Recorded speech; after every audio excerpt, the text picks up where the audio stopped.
and Thursday. And the high temperature in the low to mid 80s each afternoon, lower humidity, and a nice breeze as well. Partly to mostly clear overnight, 60 to 65. A chance of a shower or thunderstorm Friday, partly sunny in the mid 80s. Jonesboro, that's your KLEK 102.5 FM weather. From Feature Story News in London, I'm Ollie Barrett. Michael Cohen would be more than happy to speak to the inquiry into alleged collusion with Russia, according to his lawyer. Australian Prime Minister Malcolm Turnbull's bracing himself for a potential second leadership challenge within days. The top US commander in South Korea says he supports plans to withdraw some outposts along the border with North Korea despite the risks, and Crazy Rich Asians author Kevin Kwan's wanted in Singapore for failing to report for military service. It's 9:01. Community Conversations is brought to you by Arkansas Early Learning, offering no-cost childcare in Jonesboro and Northeast Arkansas. Applications at arearlylearning.org. Arkansas Early Learning is a nonprofit organization. KLEK LP Jonesboro, the voice of Arkansas Minority Advocacy Council. It's now time for Community Conversations, a program focusing on the people working to make the Jonesboro community a better place, while offering viewpoints from all sides of the issues. The views expressed in this program are those of the participants and do not necessarily reflect the views of KLEK 102.5 FM, the voice of Arkansas Minority Advocacy Council, or our underwriters or sponsors. Good morning, everyone, and happy Wednesday to you. I hope that you're having a great start to your day. You're tuned in to Community Conversations on KLEK 102.5 FM. I'm your host, Kwabila Jones, and my special guests today are Dr. Irina Khramtsova, and two of her students, Madeline Crittenden, who is a senior, and Miss Sarah Brown, who is a junior. Thank you, ladies, so much for joining me today. All right, so before we get started, we're going to go around the table and do some brief introductions. Dr. Irina has been here before, but it's been a while. So for those of you who may not be familiar with what she does at Arkansas State University, she's a professor that teaches psychology. That's the broad topic, psychology. She teaches some other things, but I'm going to let her explain that, and then we'll have the students introduce themselves a little more.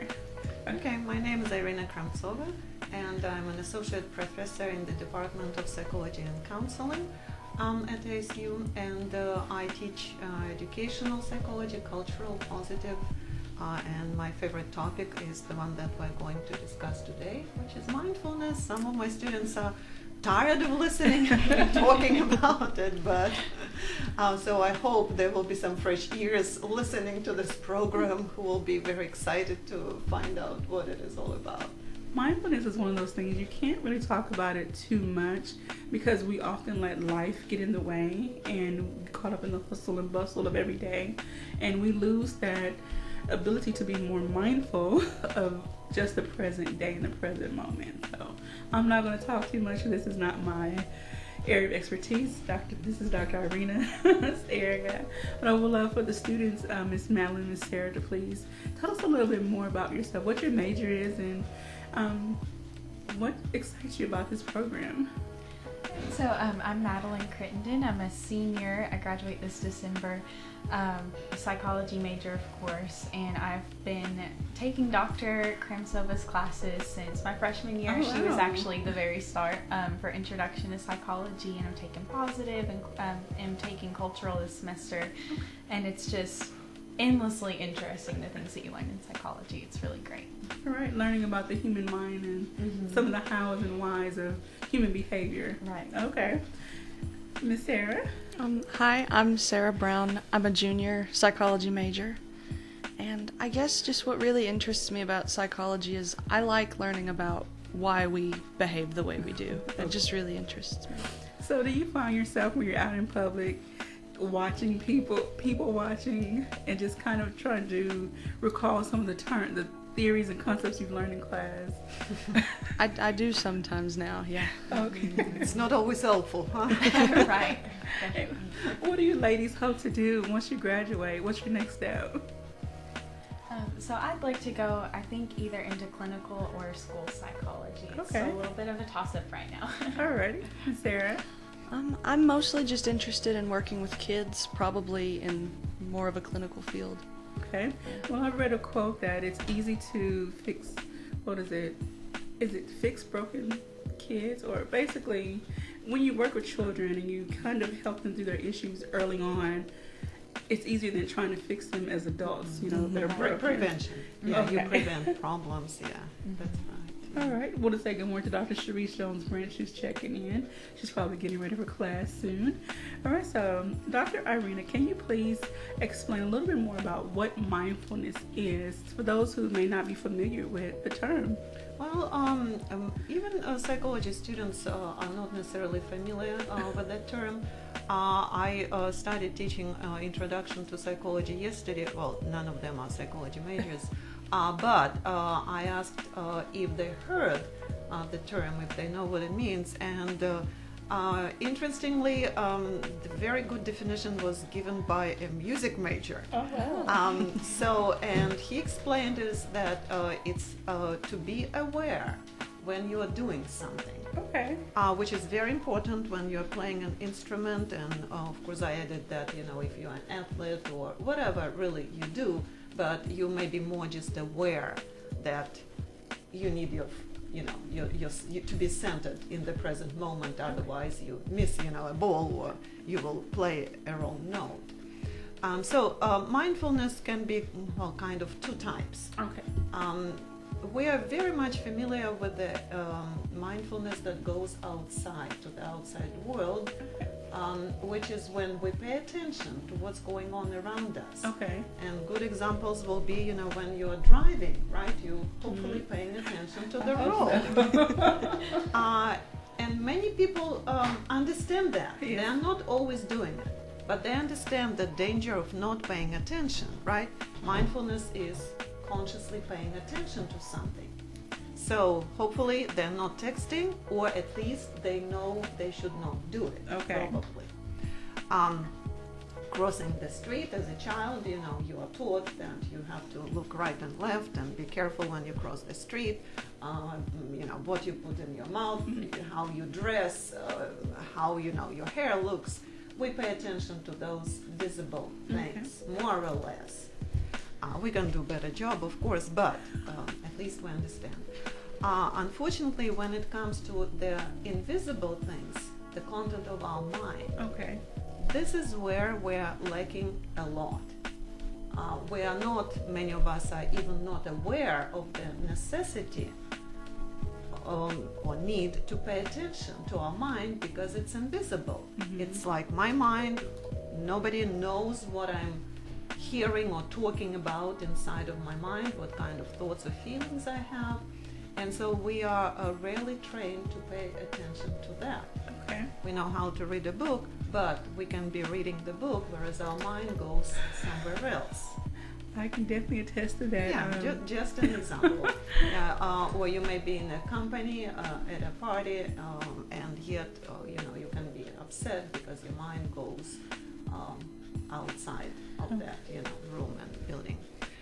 So this is the most important aspect of mindfulness, and that's the most difficult one to teach, or even to motivate people to try to practice that skill. And of course there are numerous ways that we can do that. You can attend a class. Fortunately, there are classes, online classes. You can listen to lots of good talks on YouTube about what mindfulness and how to practice it. You can go to a yoga class where they always talk about not just paying attention to what your body does, but also to your mind. Now, I'm sure, I'm not going to say I'm sure, but I'm just going to ask, are there health benefits to being more mindful? Yes, absolutely. And some of them are very drastic, and hopefully it will never happen in our case. But I was giving this very powerful example to my students yesterday about the Thai cave rescue. Do you remember what that was about? The summer Thai cave rescue, when boys in Thailand with a coach were trapped in a cave for more than 2 weeks. Yes. And when they came out, they were relatively healthy. They didn't panic. They were calm. They survived amazingly, even though the first few days they didn't have any food. Oxygen was low. Water was I guess not very. And it was a very, very scary situation. And at first I could not even understand how they could have survived. I thought I wouldn't survive in a situation like that. And what people don't know is that one of the main reasons that they survived and didn't panic was because their coach taught them to meditate, to be basically mindful, and to calm their nervous system, to experience this peace in spite of the external circumstances. He was experienced himself, and under his guidance, they were able to do it. Like, go into silence, relax their body, and what happens when you relax your body, you can guess, health benefit, unless you want to lose weight. But when you are mindful, then your body consumes less oxygen, less calories, right? Okay. Because your muscles, even though, we don't realize, even I'm sitting here, but it doesn't mean my muscles are fully relaxed. Okay. There is always some tension. But they learn to diminish that. So this is a very powerful example of health benefits or, life-saving benefits of mindfulness. But the less extreme is that, of course, you reduce stress. We all are under stress these days. That you learn to control your emotions and emphasize more positive emotions and de-emphasize negative emotions. And there are numerous research studies that demonstrate specific effects on depression, for example, things like that. But of course, it's not the thing that you practice one time and forget about it. It really takes long-term commitment and strong motivation to do it. And I feel that if individuals practice this on a daily basis, they would actually try to schedule it into their day. They will feel a lack if they don't practice some type of meditation or mindfulness activity because they've gotten so used to it. Their body and mind has gotten used to it. And then if they don't do it, then it feels like, okay, my day isn't complete. Exactly. Something is wrong in the day. All right, so with your teaching, you encourage your students to, step outside the classroom and do research and all sorts of things. And that's why Miss Malin and Miss Sarah's here. They have been doing some research, and I am very interested to hearing about it because there's a new term that I never heard of before today. Before we get started, I want to say good morning to Miss Sandra Combs from Arkansas State University. Thank you also for tuning in. All right, so the research is on phubbing and practical ways to increase mindfulness. And so please explain what phubbing is. All right, so phubbing, it sounds kind of like a little bit of a funny word, like what in the world is that? But really, I think we're all pretty familiar with it, even if we don't realize the term.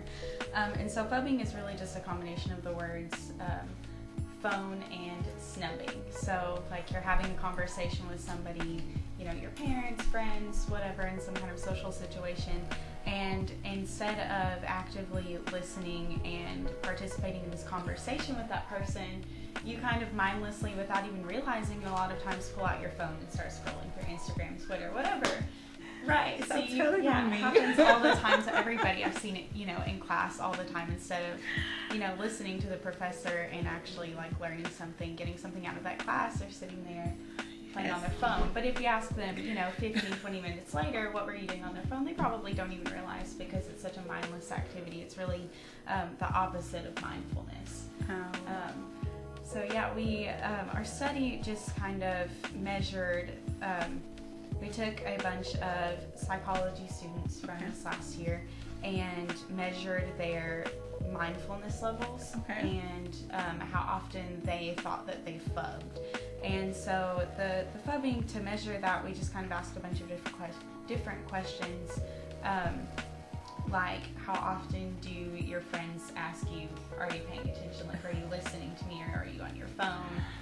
Things like that. And as far as mindfulness, it kind of measures a bunch of different aspects of mindfulness, like are you aware of your emotions? Can you accurately tune into and describe your emotions? Are you aware of different sensations like smells, sounds, things that you see in your daily life. Kind of asking questions to see if you do that. And then we just compared the scores afterwards.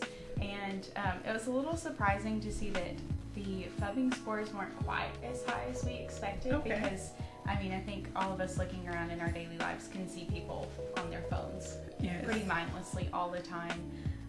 And so we were a little surprised to see that it was kind of on a scale of 1 to 5, 5 being like I do it all the time and 1 being like I never do it. It was pretty close to the middle line, which still isn't ideal for our daily lives. Like, we want to be mindful and not on our phones and phubbing people all the time. We don't ever want to do that. Did you take into account that some people, for the sake of making themselves, I guess, look better, they may not have been 100% truthful with? Definitely, yeah. We did discuss that after we got all the results back, for sure. And it's a matter of like people don't want to admit that they're phubbing and they want to seem more mindful, especially if they are familiar with what that actually is.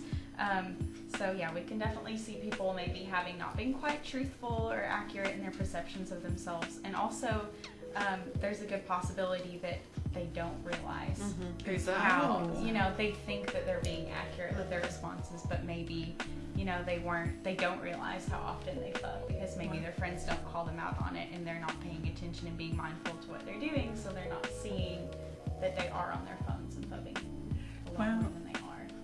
So what is the next step with this research, or do you want to continue this research, looking at other aspects of it, maybe going out in the field and just observing people to get a different point of view, or are you going to do a whole other research study? So we have talked about how it would be really important to kind of see like why people do it and ways to increase mindfulness and reduce phubbing.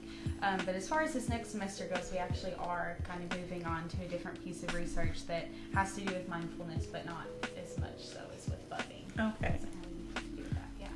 I think it's very interesting that you took on this topic to research.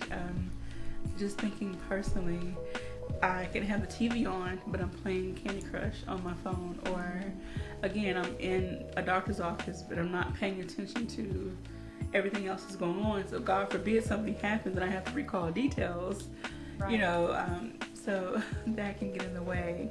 Being distracted by other devices can get in the way of being aware of what's going on around you. Not even in a conversation with somebody, but just in our daily lives. Like, Dr. K actually told us a story in her office the other day about going to the park, and you're like taking a walk at Craighead, and the idea is to be there and enjoy the nature and take this nice relaxing walk, and seeing people on their phones as they're walking and not paying attention to things around them.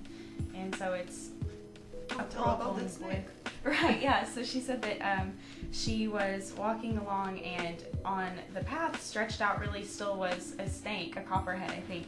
And so of course she was being mindful and paying attention to the things around her and was like, oh my gosh, a snake, I'm gonna walk around it, stay clear of it, and keep going. And then a guy comes along that's on his phone, and she asks him, did you see the snake? And he's like, what are you talking about? I didn't see a snake.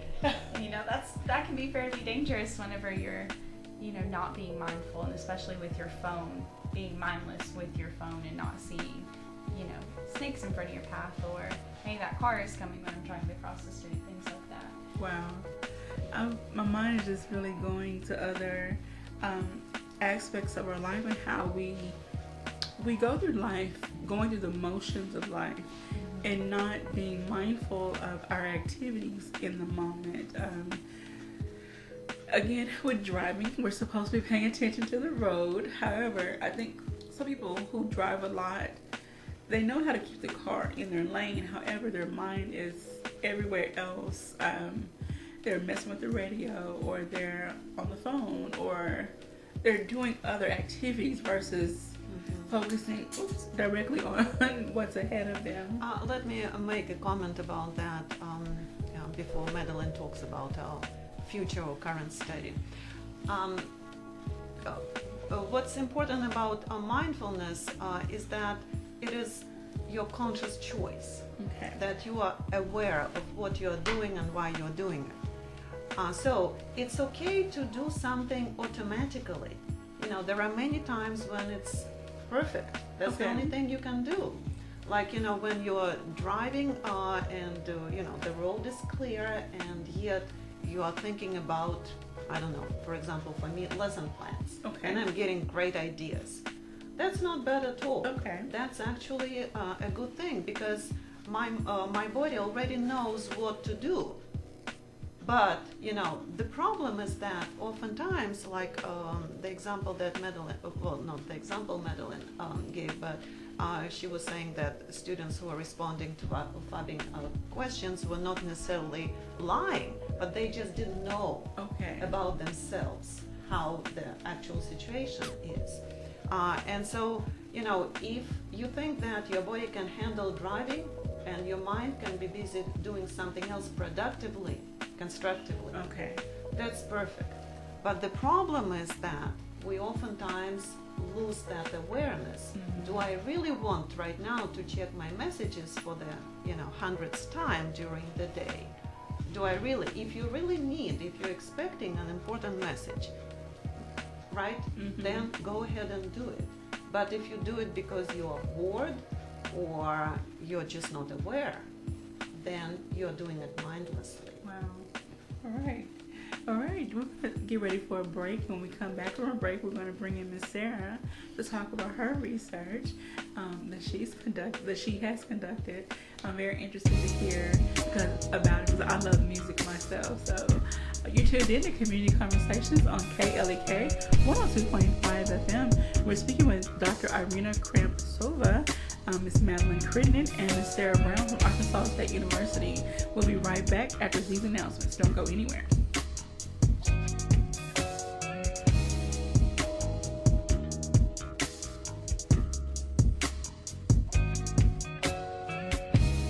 You're listening to Community Conversations on KLEK 102.5 FM. We'll be right back.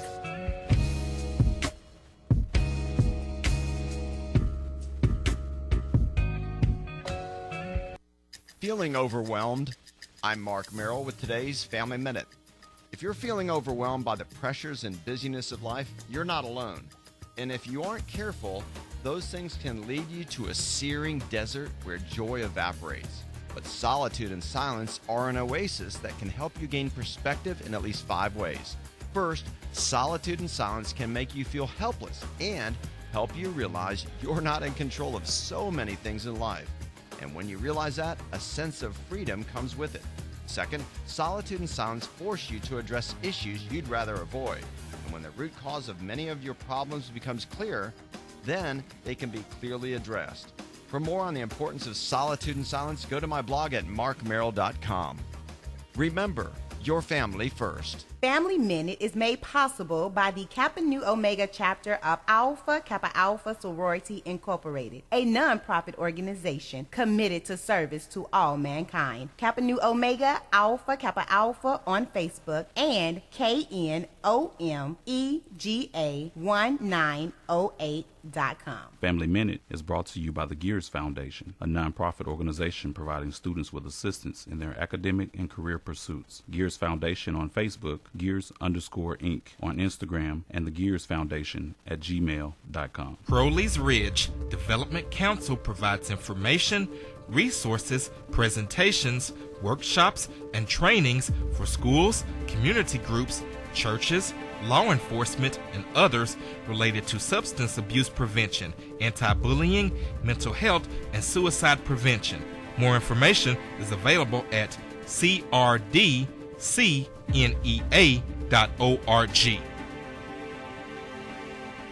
The Black Professionals Network of Jonesboro was incorporated January 2013 with the mission of creating networking opportunities and to create community presence in the Jonesboro area. BPN is a diverse group of professionals established to make Jonesboro an ideal place for people of color and operates under the 4 pillars of Live, Learn, Lead, and Link. BPN meets the 3rd Thursday of every month. More info, Black Professionals Network on Facebook and bpnjonesboro.org. Hello, I'm Officer Victoria Evans. I have always had a desire to help others in need and to be an example and role model to young women by encouraging them to never give up on their dreams. My dream was to become a police officer and to serve my community. In 2016, that dream became a reality, and it is the most rewarding experience of my life.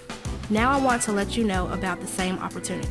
The Jonesboro Police Department will conduct testing every month for patrol officers. Applications are available online at jonesboropolice.com or at the Police Department, 1001 South Caraway Road.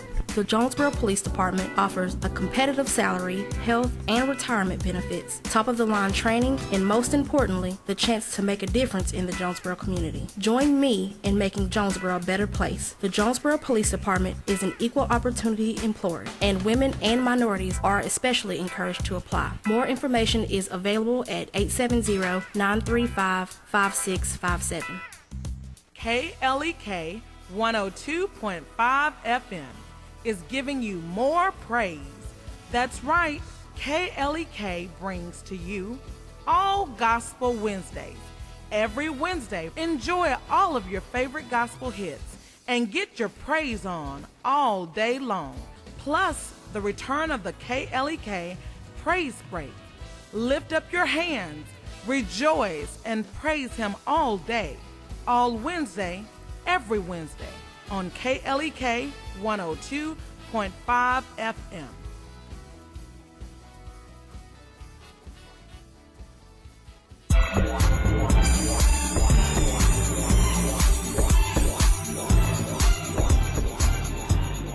We at KLEK would like to extend a sincere thank you to all of our underwriters and sponsors.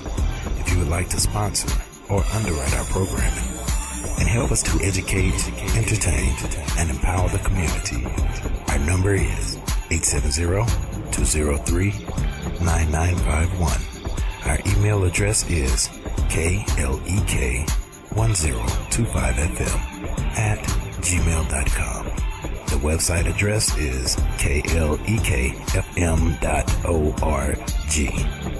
Again, thank you for listening.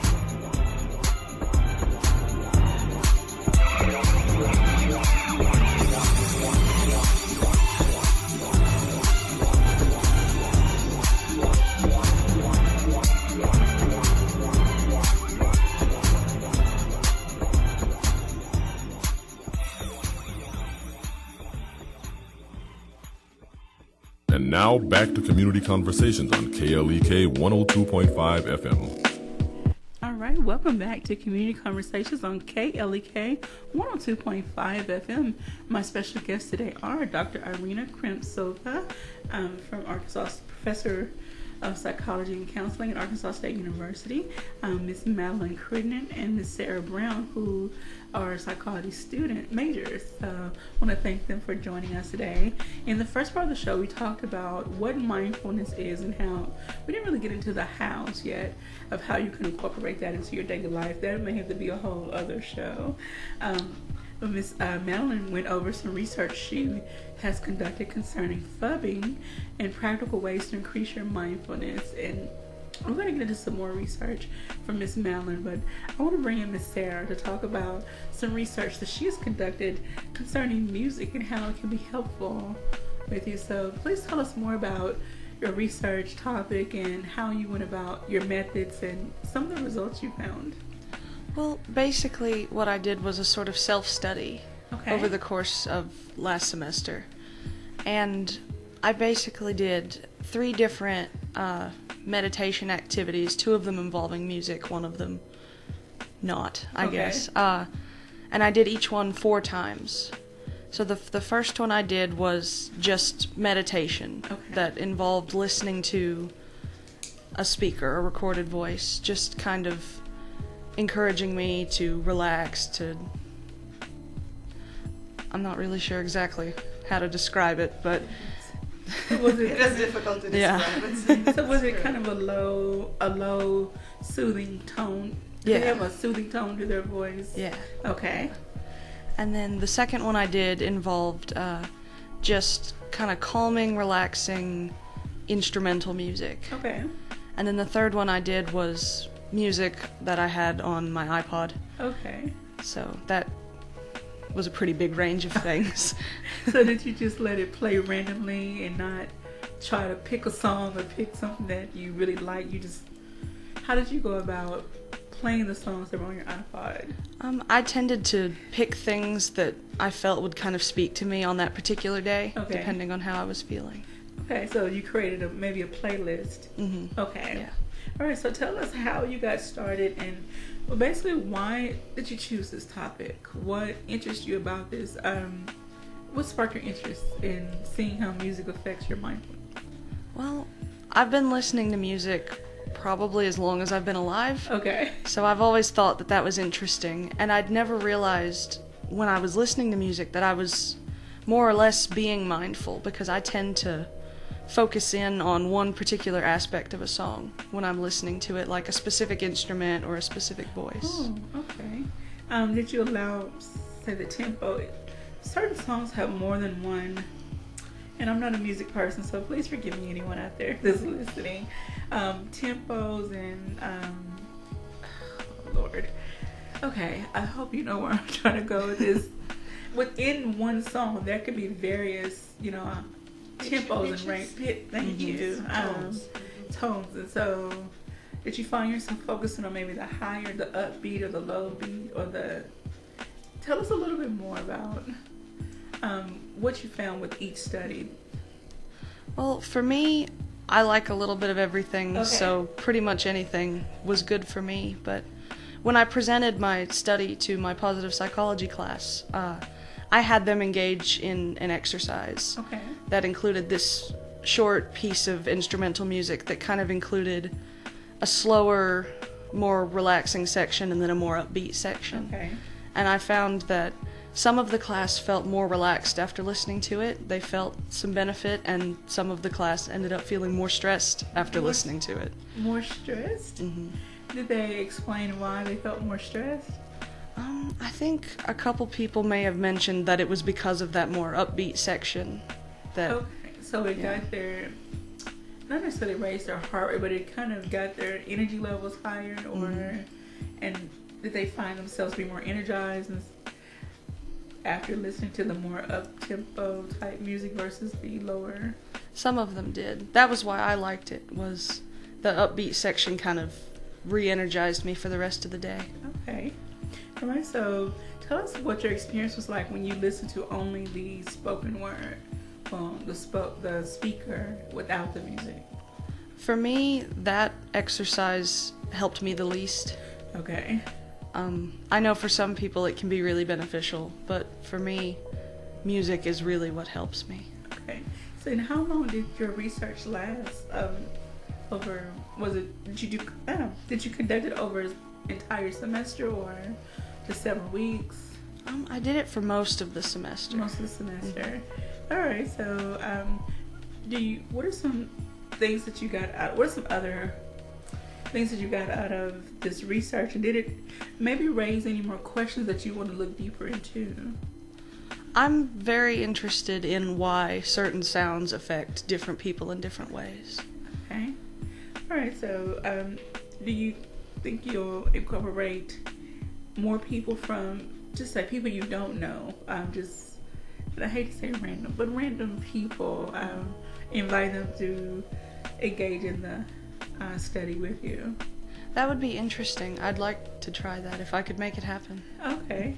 Maybe set up, again, I'm not too big into research of that kind, but from what I have seen on TV and things like that, maybe set up a room, people come in so many minutes at a time, and you play various things and just kind of get their response, their feedback from how they felt after listening to the various sources that you provide. With your study, were there any controlled? I'm sorry. Let me explain. It was just a self-study. It was not a research study that you get approved, by a special committee and all of that. She was just engaged in that as a part of her honors section of positive psychology. But there is a whole field of music therapy. Okay. We don't really teach that in our department or in music department, but there are lots of studies that found how powerful music can be, because some of it is really subjective. The examples that Sarah was describing, it's really more of a subjective reaction to different types of music, because we have different association with the melody that maybe you heard when you were the happiest in your life, and since then you love to listen to that. Or the types of music that are more of your cultural background, like European music for me, like ABBA. I love to listen to that band. It makes me happy, because that's part of my cultural background. Whereas some other types of music that come from other parts of the world, I understand that they may have health benefits. I understand maybe the theory behind it, but I cannot really react very emotionally to that. I don't quite get it. Because when I was growing up, I didn't develop those neural connections that would respond and understand that kind of music. But going back to the studies, yes, there are studies demonstrating that particular tones, particular musical instruments, they have effects on, for example, different parts of your organs of your body. Of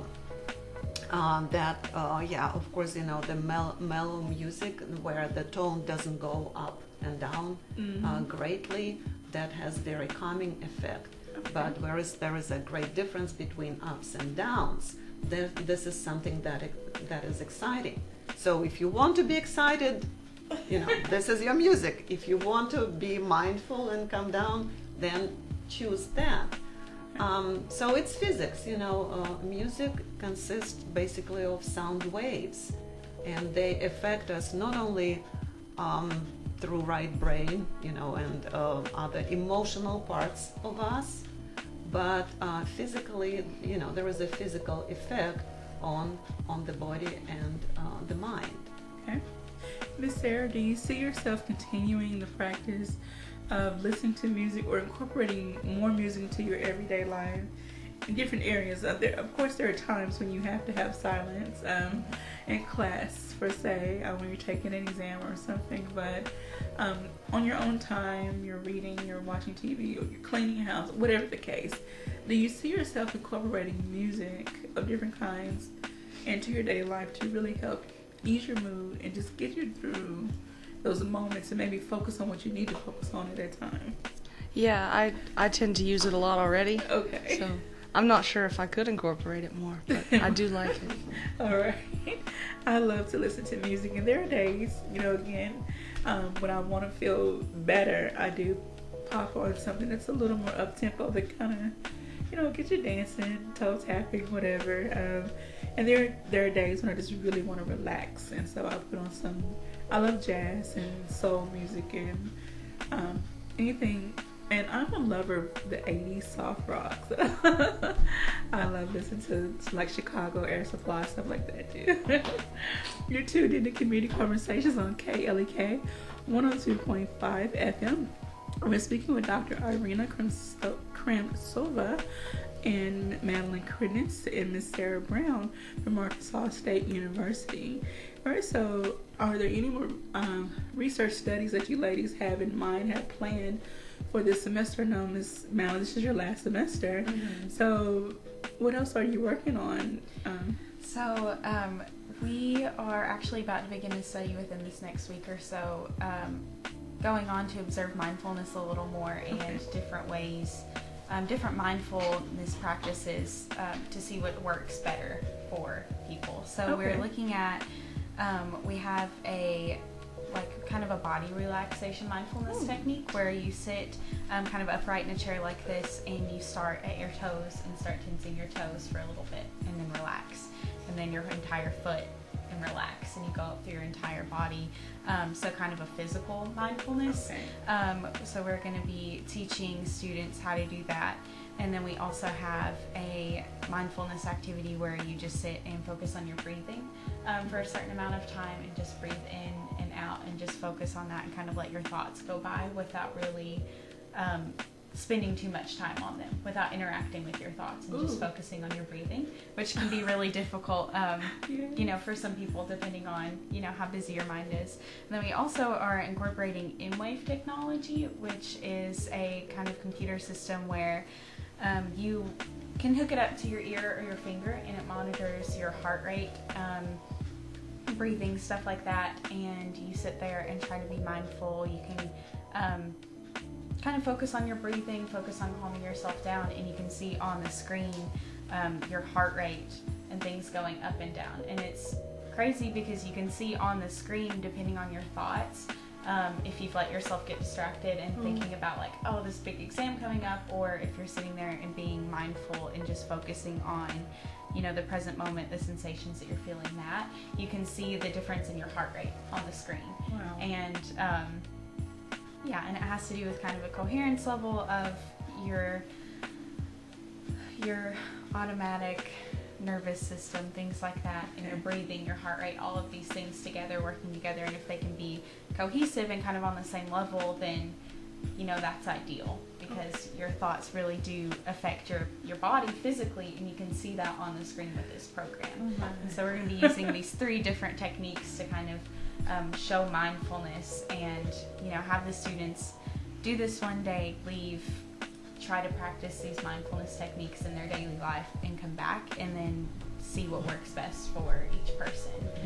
Yeah, and we're inviting everybody, not only students. Right, yeah. right. Okay. We expect that most of our participants will be students, but not necessarily. Right. Yeah. I would need to be a part of that. Oh, you're invited. Absolutely. This is my last semester as well, and even though I'm an online student, so my semesters are broken up in 2 parts, and I'm already thinking about a class that I have to take for part 2. It hasn't even started without focusing on the class that I'm in now for part 1. So I definitely need to practice some more mindfulness activities so that I can focus on the class at hand. And I always get stressed when I look at the syllabus for each class and thinking, okay, I have all of these assignments that are due versus, okay, it's only week 1, so let me focus on week 1 versus week 5. Well, we'll put in a state digest announcement maybe next week, so keep watching and sign up for our study. It will consist of 2 parts. Madeline described the first one, but then we will want you to come back in 2 weeks to give us feedback and to see how it worked for you. So the focus is on really motivating people to be more mindful by explaining why it is important, and offering specific, simple, relatively simple techniques that they can use to actually achieve some good results. Do you work closely when it comes to the physical mindfulness? Do you often work with or discuss this with, say, some of the medical professional students, and try to get an understanding of how mindfulness affects, like you said, the different organs and your tissue and everything in your body? Do you have those discussions, or have you thought about? Yeah, I haven't really yet had any discussions with like any medical students or professionals yet about that. It's something that I've looked into on my own, you know, online, looking through some different research. But yeah, it's not a conversation I've had yet, but definitely one that would be interesting to have for sure. And this may be a question for a doctor, but you talked about being mindful internally and focusing on your breathing. You tried to teach us the breathing techniques once before, and I tried to practice them, but then I found myself getting distracted or sleepy or something, and so I apologize. I did keep it up, but I noticed I have a lot of tension in my upper body, so with practicing those breathing techniques and just trying to be more mindful and meditate, do you think it would help relax, you know? Well, I can tell my own self-study, which is going on for many years now, that when I started really watching my breath using that biofeedback device that Madeline described. At the beginning it was really difficult for me, and I felt even worse because I never before paid attention to my breathing. And when I did try, then my breathing became, more difficult, almost painful.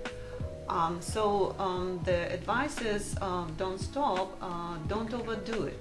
You don't have to do it like for an hour. Do 5 minutes in the morning, say 5 minutes, or how much your body can tolerate. Your body is really stubborn. Once you develop a habit and it's used to doing something, like eat so much sugar or drink so much coffee in my case, then it will resist. It will, create pain in your body. It will create thoughts in your mind that, oh, it's not for me, it's so difficult, it's not working, it's not helping me, I need to give up. And you have to really work with it. It's like when you learn to play a new game, whatever it is, whatever exercise you are trying to learn. At the beginning it is difficult, your muscles will hurt, you will fail, you will not be able to hit that ball or catch it or whatever you need to do. But you have to persist. The same with mindfulness techniques. Yes, there will be resistance for all kinds of reasons that we will not discuss today, but there will be. Okay, so I need to get to work. Yeah. Because I'm determined to make it through the semester with all of my hair. So I can walk the stage in December, hopefully. All right, so Ms. Sarah, are there some more thoughts you would like to add? Not necessarily about your study, but just about the Department of Psychology, or what you hope to get out of this upcoming semester, or either other studies you would like to conduct? Well, this semester I'm doing another self-study. This time it's going to be about methods of increasing self-acceptance from many different cultures. And self-acceptance is something that I struggle with a bit, so I'm hoping that this self-study will be helpful for me, at least. If you need somebody to talk to, I'm always open, or I'll be happy. I'm really interested to see the outcome of your study. How long do you hope to conduct the study? Like, how is it, weeks or months for the whole semester, or probably most of the semester? Most of the semester. Okay, and what class would that be in? Her cultural psychology class. Cultural psychology class. Okay. So, Doctor, how many classes are you currently teaching right now? I'm teaching 2 sections of educational psychology, one cultural and one honors introduction to psychology. Also, we have this research lab where 4 students participate. It's Madeline and Shelby. Shelby also participated last semester in the funding study. And there are 2 new students, Leah and Diana, who are just starting, on this new research. So we're meeting with them today to discuss some of the practical arrangements, how to involve people, how to put together our schedule, because research, Sorry, we're going to just stop for a quick, take a quick break, and we'll finish that up when we come back. Don't go anywhere. We'll be right back after these announcements. You're listening to Community Conversations on KLEK 102.5 FM. We'll be right back.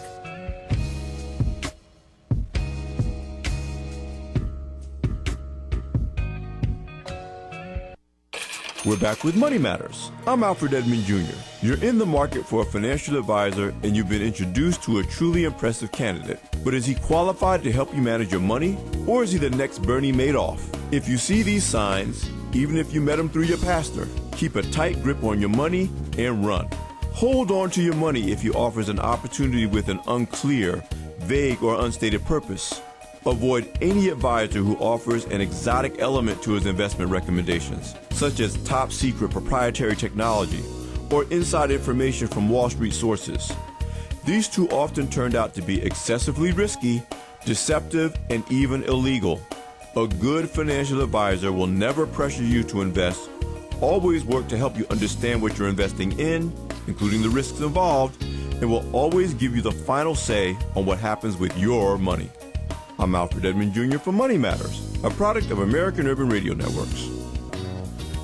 Money Matters is made possible by the Jonesboro Alumni Chapter of Delta Sigma Theta Sorority Incorporated, a nonprofit organization dedicated to uncompromising commitment to communities, service, leadership, empowerment. www.jonesboroalumnidst.org. Money Matters is brought to you by the Gears Foundation, a nonprofit organization providing students with assistance in their academic and career pursuits. Gears Foundation on Facebook, Gears_Inc. on Instagram, and the Gears Foundation at gmail.com. Money Matters is brought to you by Bancorp South, offering checking, savings, loans, credit cards, and wealth management. 5 locations in Jonesboro to serve you. www.bancorpsouth.com or 870-972-9800. Are you a young woman between the ages of 18 and 29 with the desire to further your education and serve your community? If so, then you may have what it takes to become Miss KLEK. KLEK 102.5 FM will be hosting its very first Miss KLEK Scholarship Pageant on February 16, 2019. The theme will be Women of Empowerment. The grand prize winner will receive $1,000 toward her education at any 4-year university, community college, or trade school in the Northeast Arkansas area. Contestants must be enrolled in school for 2019 in order to be eligible to participate in competition. If you think you have what it takes to be Miss KLEK, then fill out the registration form online at klekfm.org or stop by 1411 Franklin Street here in Jonesboro to pick up an application. An unrefundable $25 application fee must be returned with the application no later than September 21st, 2018. For more information about the Miss KLEK Scholarship Pageant, visit klekfm.org or the official Miss KLEK Scholarship Pageant page by searching at Miss KLEK on Facebook. If you are a woman ready to empower and impact the community you live in, sign up to become the first ever Miss KLEK. KLEK thanks CJ Pepper and the staff of Life Strategies Counseling Incorporated for helping people through hard times in life such as depression, family issues, stress, abuse, and more. They offer counseling and therapy for all ages, individuals, families, and groups. They are located at 1217 Stone Street. Phone number 1-866-972-1268 or online at lscihelp.com. The Mu Omicron Lambda chapter of Alpha Phi Alpha Fraternity Incorporated was established on January 1st, 1977, originally serving Blytheville, Arkansas, and now serving Jonesboro, Blytheville, Osceola, Marion, and West Memphis, Arkansas. Today, the chapter continues to make an impact by focusing on Alpha's national community outreach initiatives such as My Brother's Keeper, A Voteless People is a Hopeless People, Go to High School, Go to College, Project Alpha, Boy Scouts, and the March of Dimes. The Mu Omicron Lambda chapter of Alpha Phi Alpha Fraternity Incorporated is committed to Alpha's mission of developing leaders, promoting brotherhood and academic excellence, while providing service and advocacy to the community. More information about the Mu Omicron Lambda chapter of Alpha Phi Alpha Fraternity Incorporated is available at MOL Alphas on Facebook or via email at molalphas@gmail.com. The McDaniel Law Firm, 400 South Main Street in Jonesboro, is a firm believer in justice and equality for the minority community. The McDaniel Law Firm has fought for our rights for over 44 years. The McDaniel Law Firm offers legal help for wrongful death as well as trucking and automobile accidents. Bobby and Brett McDaniel are available for a free consultation at 870-336-4747 or at www.mcdaniellawyers.com. The Epic Center, located at 1899 Hasbrook Road, County Road 333, is Jonesboro's newest venue for entertainment for the entire family.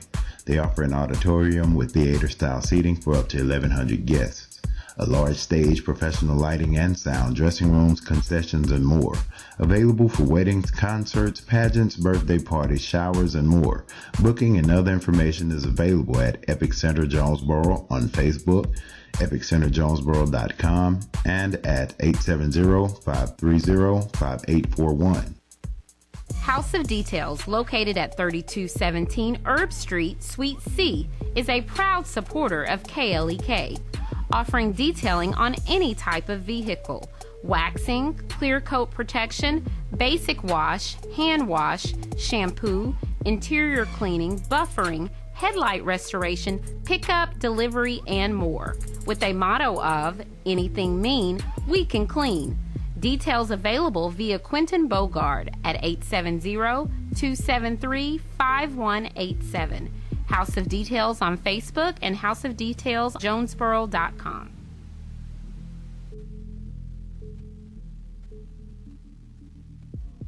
Meineke of Jonesboro is now Stark's Auto Service, a full-service auto repair and vehicle maintenance center, offering engine and transmission repair, brake service, tires, oil changes, and more, performed by ASE certified mechanics. Stark's Auto Service, 2813 South Caraway Road in Jonesboro, 870-204-7112. Stark's Auto Service, jonesboro.com. And now back to Community Conversations on KLEK 102.5 FM. All right, welcome back to Community Conversations on KLEK 102.5 FM.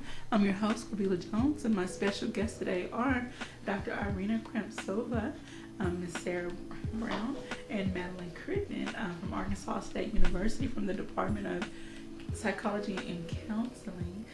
Thank you all so much for being here today. I really enjoyed our conversation so far.